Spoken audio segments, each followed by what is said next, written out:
Welcome back. We are reading Little Women. We are on chapter 2, Merry Christmas. Jo was the first to wake in the gray dawn of Christmas morning. No stockings hung at the fireplace, and for a moment she felt as much disappointed as she did long ago when her little sock fell down because it was so crammed with goodies. Then she remembered her mother's promise, and slipping her hand under her pillow, drew out a little crimson-covered book. She knew it very well, for it was that beautiful old story of the best life ever lived, and Jo felt that it was a true guidebook for any pilgrim going the long journey. She woke Meg with a "Merry Christmas" and bade her see what was under her pillow. A green-covered book appeared with the same picture inside and a few words written by their mother, which made their one present very precious in their eyes. Presently, Beth and Amy woke to rummage and find their little books also, one dove-colored, the other blue, and all sat looking at and talking about them, while the east grew rosy with the coming day. In spite of her small vanities, Margaret had a sweet and pious nature, which unconsciously influenced her sisters, especially Jo, who loved her very tenderly and obeyed her because her advice was so gently given. "Girls," said Meg seriously, looking from the tumbled head beside her to the two little night-capped ones in the room beyond. "Mother wants us to read and love and mind these books, and we must begin at once. We used to be faithful about it, but since Father went away and all this war trouble unsettled us, we have neglected many things. You can do as you please, but I shall keep my book on the table here and read a little every morning as soon as I wake, for I know it will do me good and help me through the day." Then she opened her new book and began to read. Jo put her arm around her and, leaning cheek to cheek, read also, with the quiet expression so seldom seen on her restless face. "How good Meg is! Come, Amy, let's do as they do. I'll help you with the hard words, and they'll explain things if we don't understand," whispered Beth, very much impressed by the pretty books and her sister's example. "I'm glad mine is blue," said Amy. And then the rooms were very still, while the pages were softly turned, and the winter sunshine crept in to touch the bright heads and serious faces with a Christmas greeting. "Where's Mother?" asked Meg, as she and Jo ran down to thank her for their gifts half an hour later. "Goodness only knows.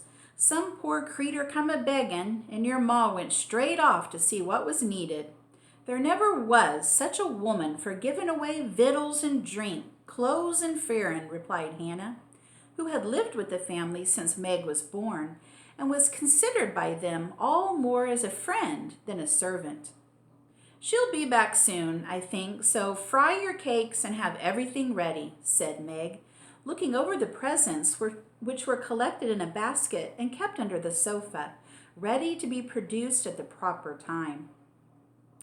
"Why, where's Amy's bottle of cologne?" she added, as the little flask did not appear. "She took it out a minute ago and went off with it to put a ribbon on it, or some such notion," replied Jo, dancing about the room to take the first stiffness off the new army slippers. "How nice my handkerchiefs look, don't they?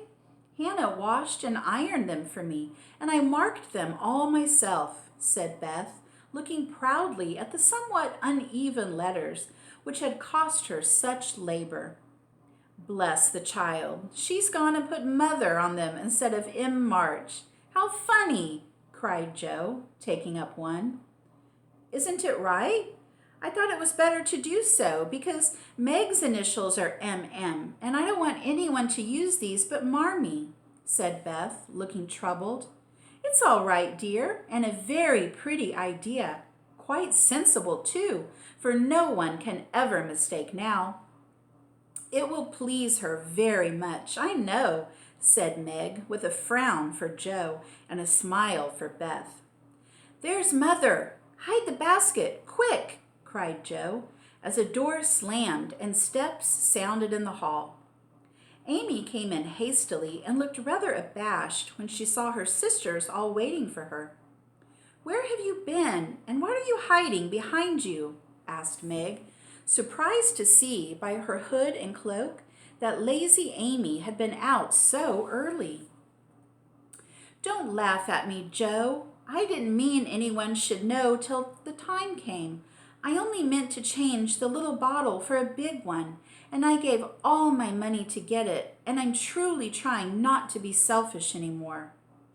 As she spoke, Amy showed the handsome flask, which replaced the cheap one, and looked so earnest and humble in her little effort to forget herself that Meg hugged her on the spot, and Joe pronounced her a trump, while Beth ran to the window and picked her finest rose to ornament the stately bottle.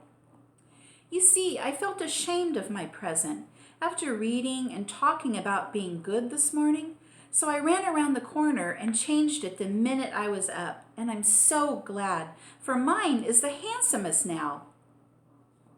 Another bang of the street door sent the basket under the sofa, and the girls to the table, eager for breakfast. "Merry Christmas, Marmee!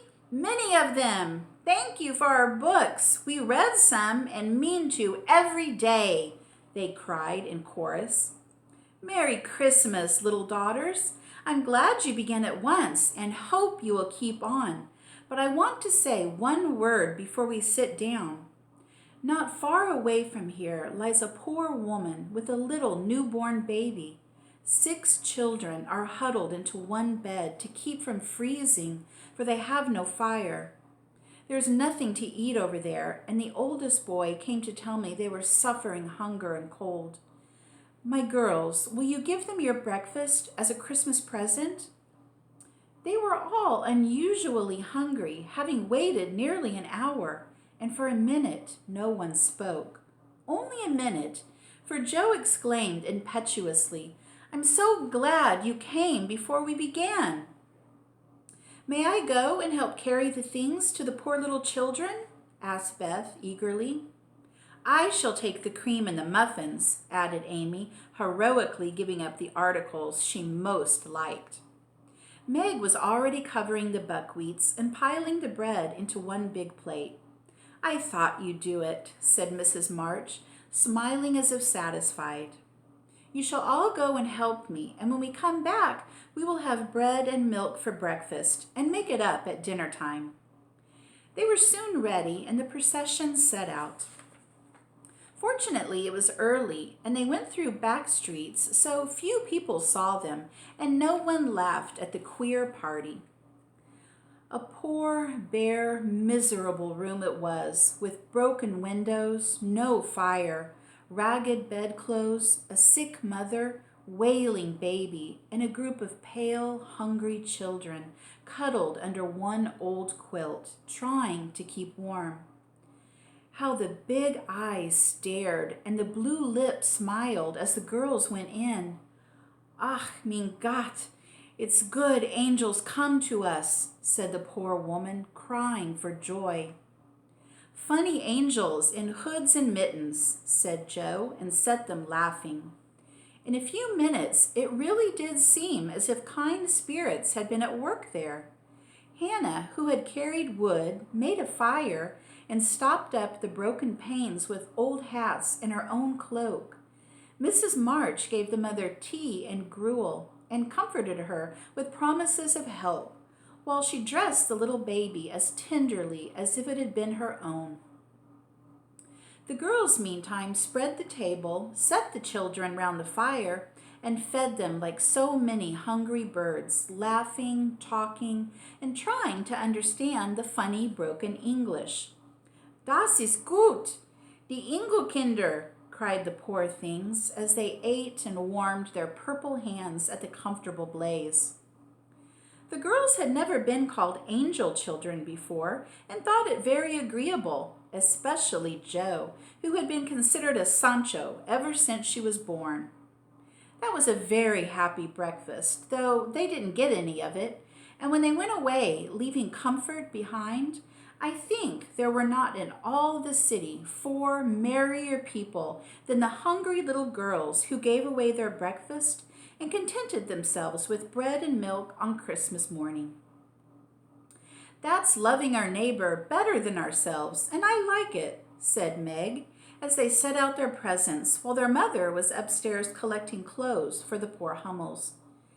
Not a very splendid show, but there was a great deal of love done up in the few little bundles, and the tall vase of red roses, white chrysanthemums, and trailing vines which stood in the middle gave quite an elegant air to the table.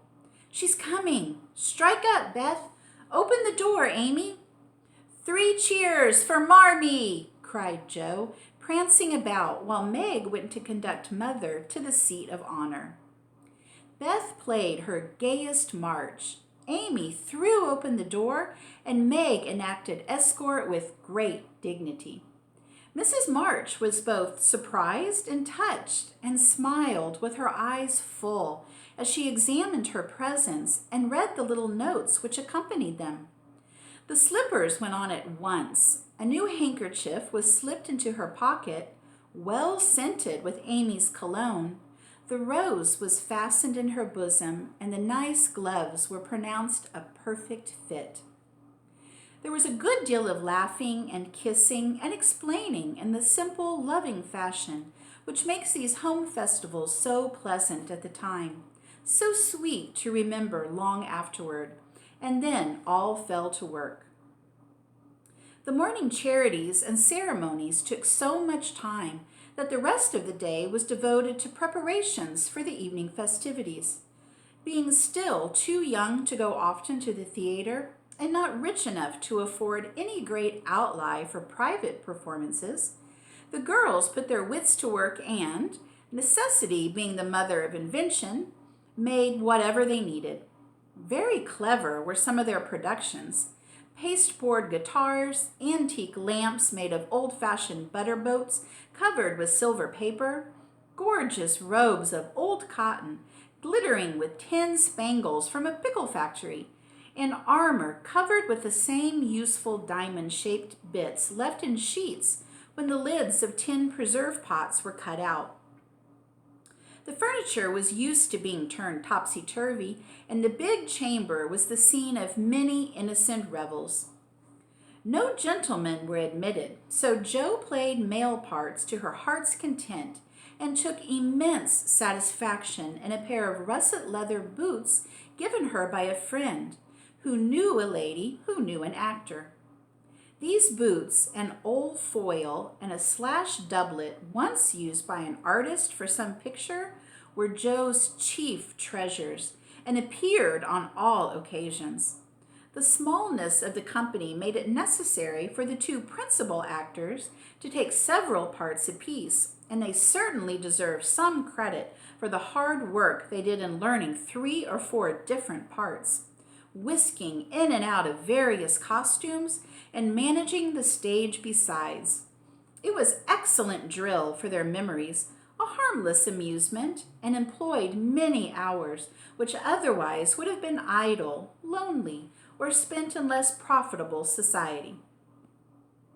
On Christmas night, a dozen girls piled onto the bed, which was the dress circle, and sat before the blue and yellow chintz curtains in a most flattering state of expectancy.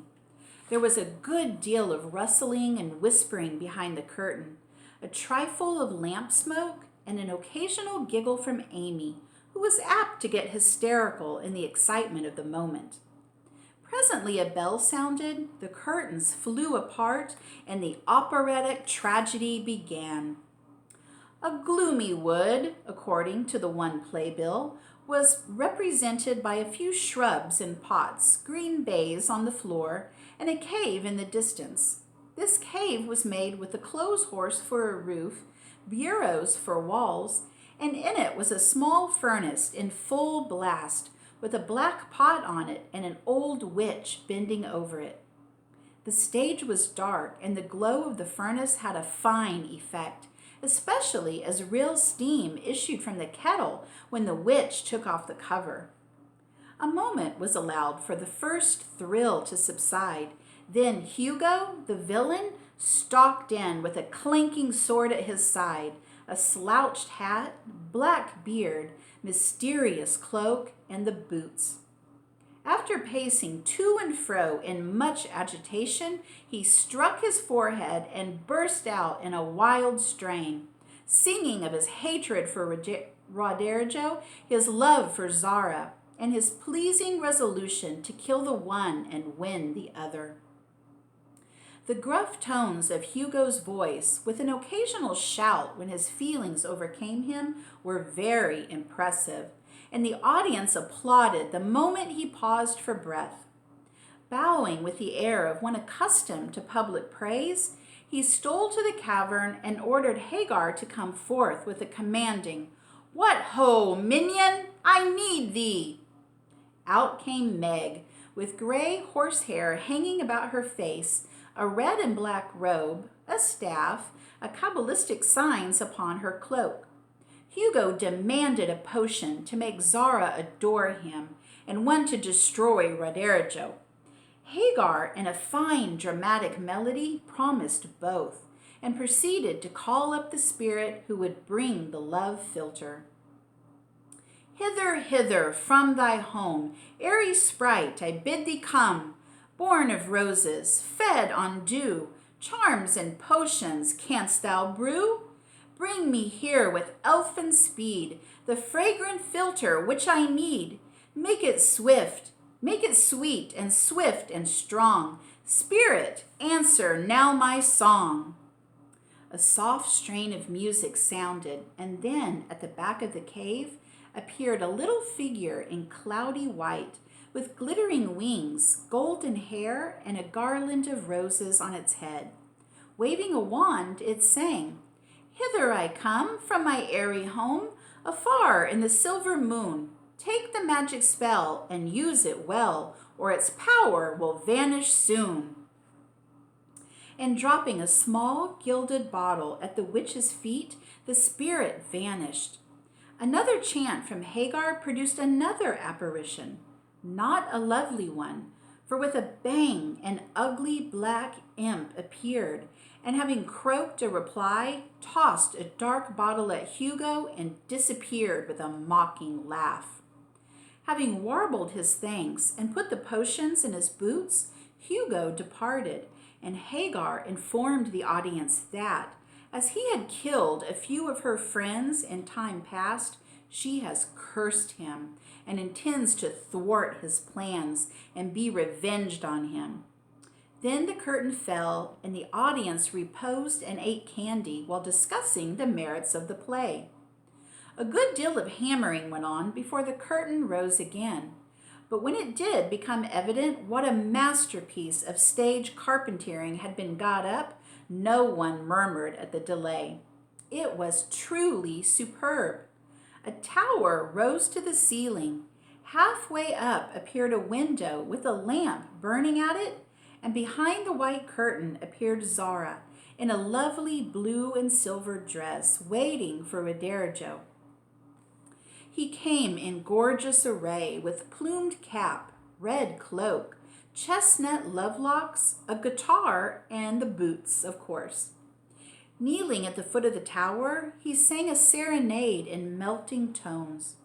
Zara replied, and, after a musical dialogue, consented to fly. Then came the grand effect of the play. Roderigo produced a rope ladder with 5 steps to it, threw up one end, and invited Zara to descend. Timidly she crept from her lattice, put her hand on Roderigo's shoulder, and was about to leap gracefully down when, alas, alas for Zara, she forgot her train. It caught in the window. The tower tottered, leaned forward, fell with a crash, and buried the unhappy lover in the ruins. A universal shriek arose as the russet boots waved wildly from the wreck, and a golden head emerged, exclaiming, "I told you so! I told you so!" With wonderful presence of mind, Don Pedro, the cruel sire, rushed in, dragged out his daughter with a hasty aside. "Don't laugh. Act as if it was all right." And ordering Roderjo up, banished him from the kingdom with wrath and scorn. Though decidedly shaken by the fall of the tower upon him, Roderjo defied the old gentleman and refused to stir. This dauntless example fired Zara. She also defied her sire, and he ordered them both to the deepest dungeons of the castle. A stout little retainer came in with chains and led them away, looking very much frightened and evidently forgetting the speech he ought to have made. Act 3 was the castle hall, and here Hagar appeared, having come to free the lovers and finish Hugo. She hears him coming and hides, sees him put the potion into 2 cups of wine, and bid the timid little servant, "Bear them to the captives in their cells, and tell them I shall come soon." The servant takes Hugo aside to tell him something, and Hagar changes the cups for 2 others which are harmless. Ferdinando, the minion, carries them away, and Hagar puts back the cup which holds the poison meant for Roderjo. Hugo, getting thirsty after a long warble, drinks it, loses his wits, and after a good deal of clutching and stamping, falls flat and dies, while Hagar informs him what she has done in a song of exquisite power and melody. This was a truly thrilling scene, though some persons might have thought that the sudden tumbling down of a quantity of long hair rather marred the effect of the villain's death. He was called before the curtain and with great propriety appeared, leading Hagar, whose singing was considered more wonderful than all the rest of the performance put together. The 4th act displayed the despairing Roderjo on the point of stabbing himself, because he had been told that Zara has deserted him. Just as the dagger is at his heart, a lovely song is sung under his window, informing him that Zara is true, but in danger, and he can save her if he will. A key is thrown in, which unlocks the door, and in a spasm of rapture, he tears off his chains and rushes away to find and rescue his lady love. The 5th act opened with a stormy scene between Zara and Don Pedro. He wishes her to go into a convent, but she won't hear, and after a touching appeal is about to faint when Roderjo dashes in and demands her hand. Don Pedro refuses because he is not rich. They shout and gesticulate tremendously, but cannot agree, and Roderjo is about to bear away the exhausted Zara, when the timid servant enters with a letter and a bag from Hagar, who has mysteriously disappeared. The latter informs the party that she bequeaths untold wealth to the young pair and an awful doom to Don Pedro if he doesn't make them happy. The bag is opened, and several quarts of tin money shower down upon the stage till it is quite glorified with the glitter. This entirely softens the stern sire. He consents without a murmur. All join in a joyful chorus, and the curtain falls upon the lovers kneeling to receive Don Pedro's blessing in attitudes of the most romantic grace. Tumultuous applause followed, but received an unexpected check, for the cot bed on which the dress circle was built suddenly shut up and extinguished the enthusiastic audience. Roderjo and Don Pedro flew to the rescue, and all were taken out unhurt, though many were speechless with laughter. The excitement had hardly subsided when Hannah appeared, with Mrs. March's compliments, and would the ladies walk down to supper. This was a surprise even to the actors, and when they saw the table, they looked at one another in rapturous amazement. It was like Marmee to get up a little treat for them. But anything so fine as this was unheard of since the departed days of plenty. There was ice cream, actually 2 dishes of it, pink and white, and cake and fruit and distracting French bonbons, and in the middle of the table, 4 great bouquets of hothouse flowers.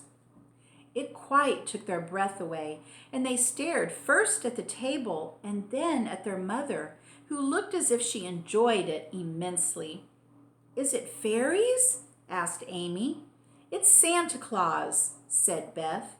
"Mother did it," and Meg smiled her sweetest in spite of her gray beard and white eyebrows. "Aunt March had a good fit and sent the supper," cried Joe with a sudden inspiration. "All wrong. Old Mr. Lawrence sent it," replied Mrs. March. "The Lawrence boy's grandfather. What in the world put such a thing into his head? We don't know him," exclaimed Meg. "Hannah told one of his servants about your breakfast party. He is an odd old gentleman, but that pleased him. He knew my father's years ago, and he sent me a polite note this afternoon, saying he hoped I would allow him to express his friendly feeling toward my children by sending them a few trifles in honor of the day. I could not refuse, and so you have a little feast at night to make up for the bread and milk breakfast." "That boy put it into his head. I know he did. He's a capital fellow, and I wish we could get acquainted. He looks as if he'd like to know us, but he's bashful, and Meg is so prim she won't let me speak to him when we pass," said Joe, as the plates went round and the ice began to melt out of sight with oohs and ahs of satisfaction. "You mean the people who live in the big house next door, don't you?" asked one of the girls. "My mother knows old Mr. Lawrence, but says he's very proud and doesn't like to mix with his neighbors. He keeps his grandson shut up when he isn't riding or walking with his tutor and makes him study very hard. We invited him to our party, but he didn't come. Mother says he's very nice, though he never speaks to us girls. Our cat ran away once, and he brought her back, and we talked over the fence and were getting on capitally, all about cricket and so on, when he saw Meg coming and walked off. I mean to know him some day, for he needs fun. I'm sure he does," said Joe decidedly. "I like his manners, and he looks like a little gentleman, so I've no objection to your knowing him if a proper opportunity comes. He brought the flowers himself, and I should have asked him in if I had been sure what was going on upstairs. He looked so wistful as he went away, hearing the frolic and evidently having none of his own." "It's a mercy you didn't, Mother," laughed Joe, looking at her boots, "but we'll have another play sometime. He can see. Perhaps he'll help act. Wouldn't that be jolly?" "I never had such a fine bouquet before. How pretty it is." And Meg examined her flowers with great interest. "They are lovely. But Beth's roses are sweeter to me," said Mrs. March, smelling the half-dead posy in her belt. Beth nestled up to her and whispered softly, "I wish I could send my bunch to Father. I'm afraid he isn't having such a Merry Christmas as we are." All right, that is the end of Chapter 2. Join me soon for Chapter 3, The Lawrence Boy. Thanks for watching, everybody. See you next time. Bye.